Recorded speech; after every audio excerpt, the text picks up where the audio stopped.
the most tremendous new musical experience you can have.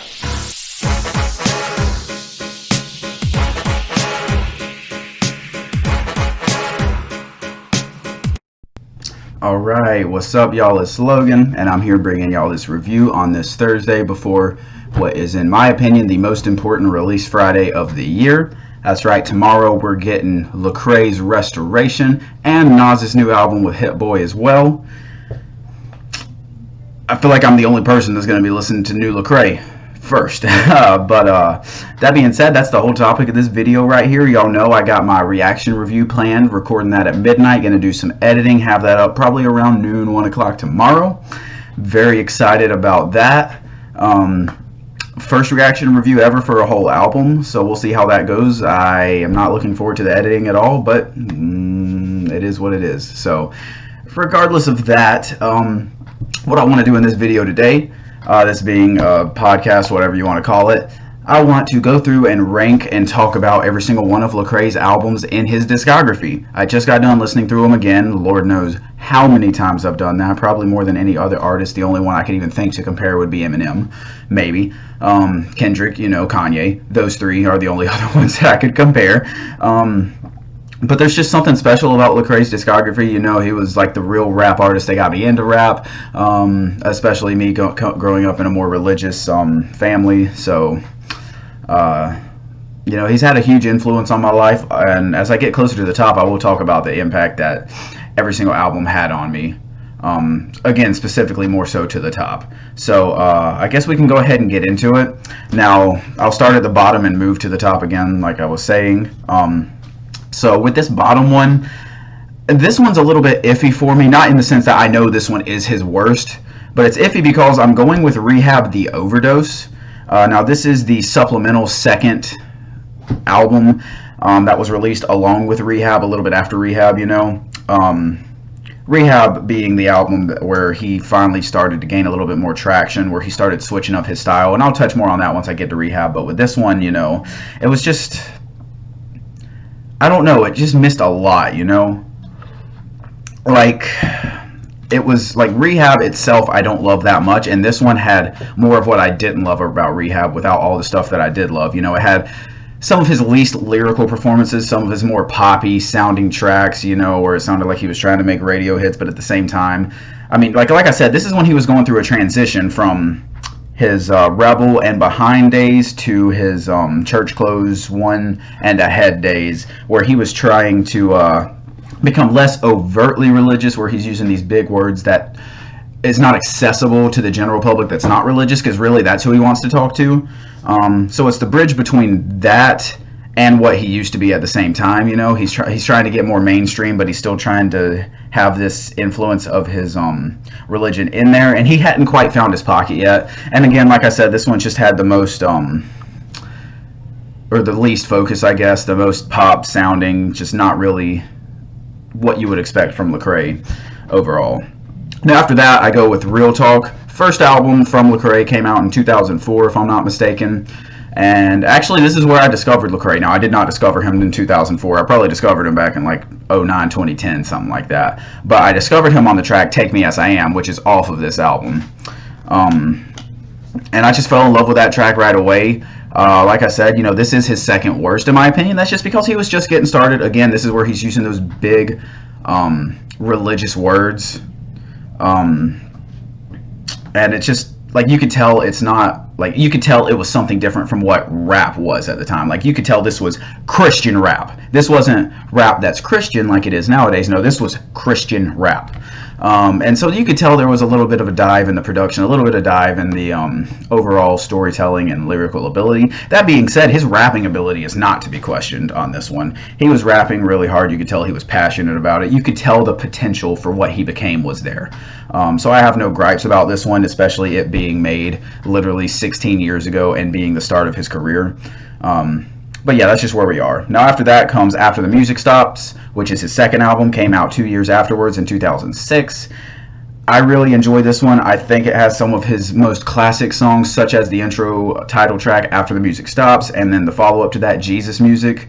Anyone who's been on Lecrae knows the Jesus music track, riding with my top down, listening to that Jesus music. Yeah, no, everyone knows that. Also, that's the introduction of a lot of people to Galvi, who you know how much I love Galvi. He made that beat, of course. But again, this one has a lot of the same problems as Real Talk, just with a little bit more focus. It's like you can tell he grew from Real Talk, but it still had the same problems. So that's why I'm placing it here. Now after that comes Church Close 2, in my opinion, falls next. This is after he's made that switch to being the less overtly religious, like only aiming at churchgoers, and he's going more to the streets, to the people who don't believe, stuff like that. But my problem with this one is it comes after two of his best albums and right before another one of his best albums, those being Church Close 1 and Gravity, and then Anomaly coming after this. I really don't know what... No, actually, this came out right before Anomaly. My apologies. This came out right before Anomaly. But regardless, I really don't see what exactly happened here.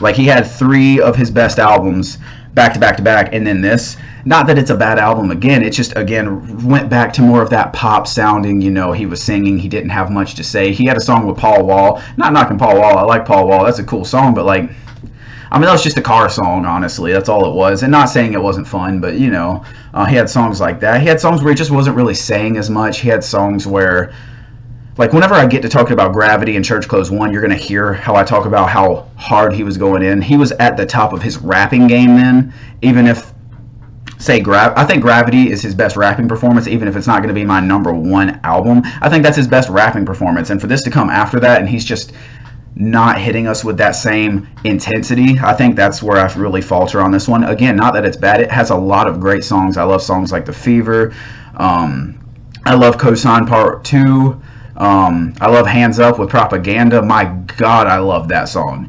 But again, it's just a lot of faltering there. And after this, my next album has a lot of the same problems with Let the Trap Say Amen, this being his latest album from 2018. Again, none of these am I knocking. I'm just saying why I have them lower in my ranking. This one had a lot of bangers. I love the trap influence, of course. This is his only trap album, of course. And I enjoy that. I enjoy that he ventured out. But again, that does come with the trade-off of not having the same focus, not having the same lyrical intensity, just having the enjoyment of it. And again, there is a focus, there is a message on most of the songs, but it just falters at times. It's not at the top of what you expect from Lecrae. So that's where that one falters. Again, nothing wrong with that. It came shortly off the heels of All Things Work Together, so it didn't need to be as focused, but again, it could have been better in my opinion. Now after that, I went back and forth on where to place these three, from Let the Trap Say Amen to the next two, but the next one I'm going with is Rehab. Again, same problems as The Overdose, except a lot more focused. It did have a little bit better lyrical performances, such as on the intro tracks, Check In and Killa. Love those. It has one of his most classic tracks and one of his best produced track. Background with Andy Mineo, who was going off with the name Sea Light at the time. Thank God he changed, because that was corny.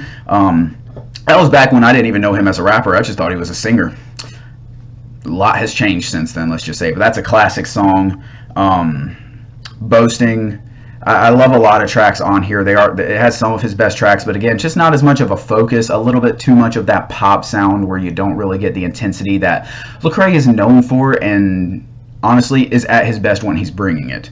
So that's where I find complaints in this one. But again, a lot of fun, and you can just tell this was the kind of the lost stepchild in his prime, because he went from Rebel, which was the best of the best in terms of his strictly religious content, to this, to Church Close 1, which is some of the best rapping, some of the best focus, and you can tell he's really not going for that religious crowd anymore. He's going for the streets, for the unbelievers, stuff like that. So you can tell this was the bridge there. And there was just some awkward moments that really drag it down a little bit. But that being said, still a solid project. Now after that comes Church Close 3. I really enjoyed this one. It has some of his best political content, if I have to say, where he's talking a lot about what it's like to be black, and especially black and Christian, especially as a rapper, how you get judged from both sides. They're like, oh, you're not black enough, but, he definitely is, especially from what he talks about, what he knows. He knows a lot about the culture, of course, not just having grown up in it, but having studied it. But then you're hearing from the religious side, oh, you talk about politics, blah blah blah. You know, I don't see color, whatever. You know.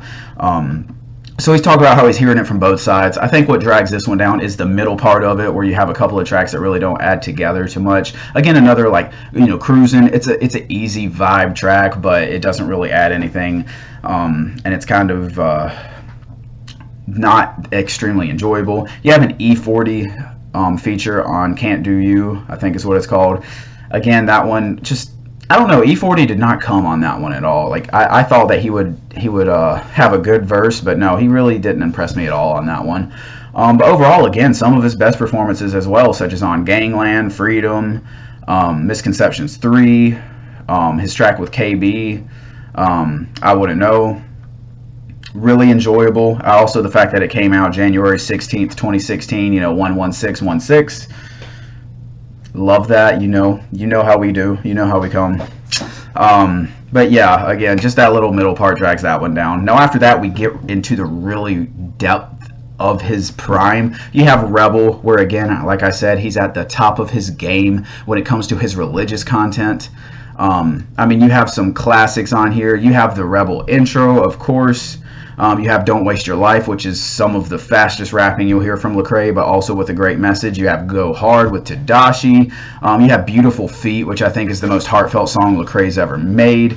Of course, talking about someone in the hood and how no one preaches to him. You know, this kid almost dies, goes into a coma, wakes up, and he's like, dang, you know, now I realize I should have been listening when my grandma was preaching to me. Now I want to go out and help save everyone else because, you know, I was in a gang, so I know people in a gang, blah, blah, blah, stuff like that. Love the message behind that track. Love this whole album. But again, the thing that drags it down here is that I just enjoy the not overtly religious Lecrae, where he's going more for those non-believers and talking more about how life is and how God affects that, rather than just going so deep into lyrical religion that it's like, you know, you're not reaching anyone but the people who already believe with you, you know.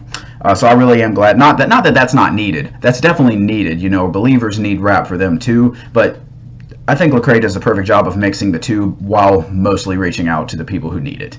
Now after that comes All Things Work Together, his latest true album. Came out in 2017. My biggest gripe about this one is the rollout for it.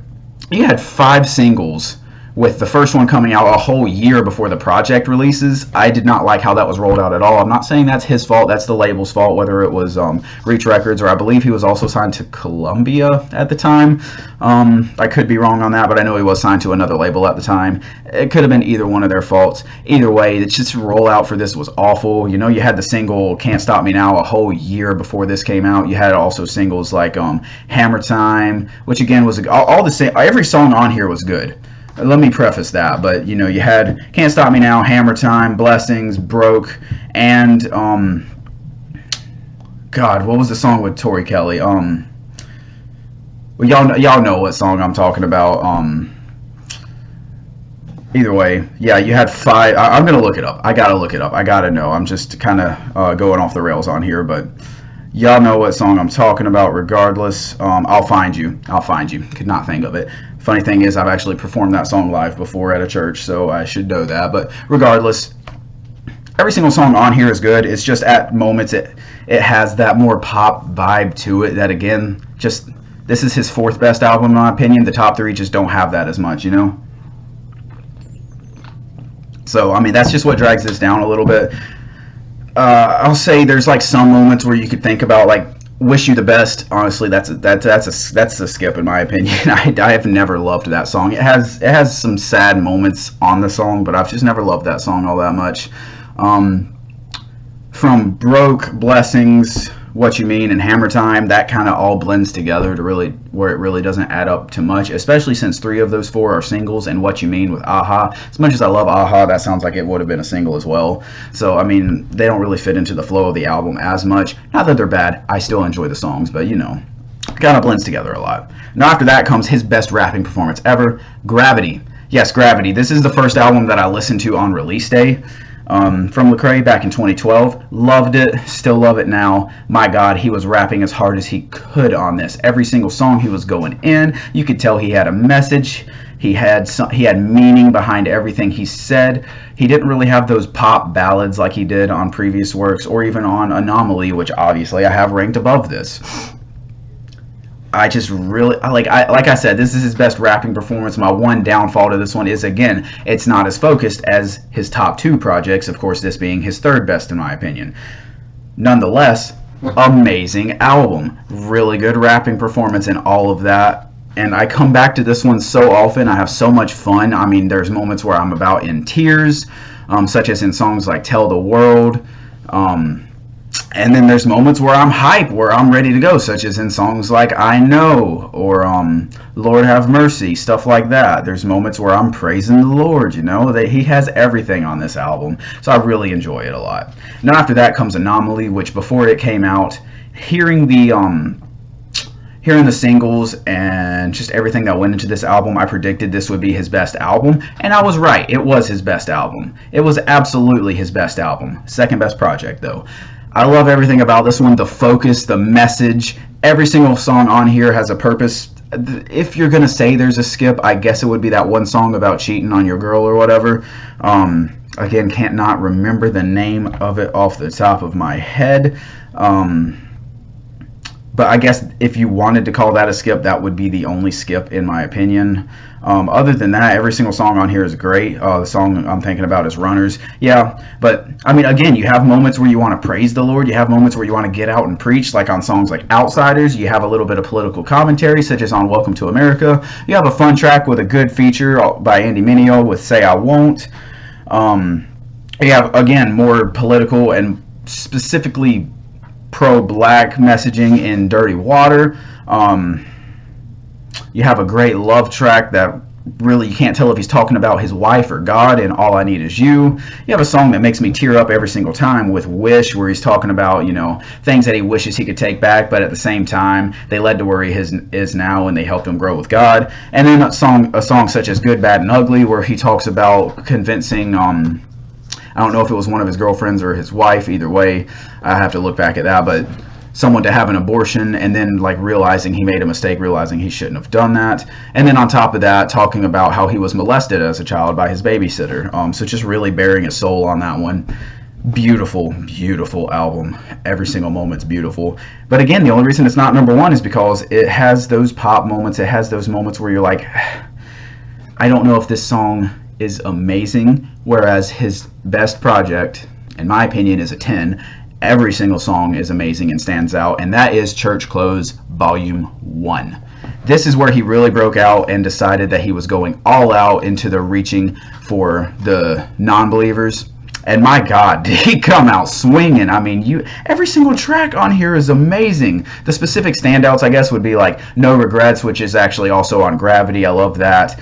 Misconception, amazing song there. A lot of deep lyrical content with some great features from like let's see, Propaganda and a couple other artists on that one. You got the song Spaz, where he is literally spazzing on the mic. Sacrifice, which I actually made a song to that beat. Release date TBD, but we'll see. Y'all will hear that sometime. Great track there. Church Clothes, which was the first song I ever performed live by myself. Love that track too. I mean, literally looking at this, you get production by Ninth Wonder throughout. You have Don Cannon producing or executive producing the album. You have a feature from No Malice, which if you don't know is Malice, which if you don't know is from Clips. Yes, that was shortly after he converted and decided to become a Christian rapper. I mean, you have a lot of great features on here. A lot of great tracks. Every single song on here is amazing. It's about an hour long, and it's an hour of amazing music. I love it so much. I feel so inspired by it. I feel ready to go out and fight in a good way. In a good way, fight for the Lord. Just everything about this mixtape. And the fact that it's free, the fact that he put it out for free, and it still caused him to become that much bigger. Like, this is really his breaking out point, to where Gravity built upon that, and then Anomaly was able to become the top-selling album in the country at the time that it was released, of course. You know, when I say that, I mean like topping Billboard 100 or whatever. Like I said, this is Lecrae's best album. He has best mixtape, whatever, best project. He has an amazing discography, in my opinion. If you haven't listened to him, go to listen to them. You can listen to them in order. You can listen from top to bottom, bottom to top. You can only listen to the top 5, whatever you want to do. Just listen to him because he is one of my favorite artists and I love his music so much. You see the All Things Work Together flag over there. I have a signed poster by him to the left of me that you can't see. I love his music so much. He has helped me grow so much. I will say Anomaly is probably the most impactful album on my life. I would say Church Clothes, but it just didn't come out at the right time. Anomaly and All Things Work Together, they came out at the perfect time for my life to affect me. So, that being said, man, 20-minute video just talking about Lecrae and his albums. Shorter than I expected. I really love his music. I appreciate y'all sitting through this one. Again, make sure you check it out. Make sure you check out my video that'll be posted up tomorrow about his about my reaction review to his newest album, Restoration. We'll see if that one can crack into the top 5. He personally thinks it's his second best album behind Church Clothes 1. So maybe I'll think the same thing. Maybe I'll think it's better. Who knows? Guess we'll find out. Either way, I appreciate y'all watching. Hit the like button, comment, sub, hit the bell next to my name for notifications for when I post videos. I appreciate y'all sitting through all of this, and I will hit y'all up next time with that reaction review.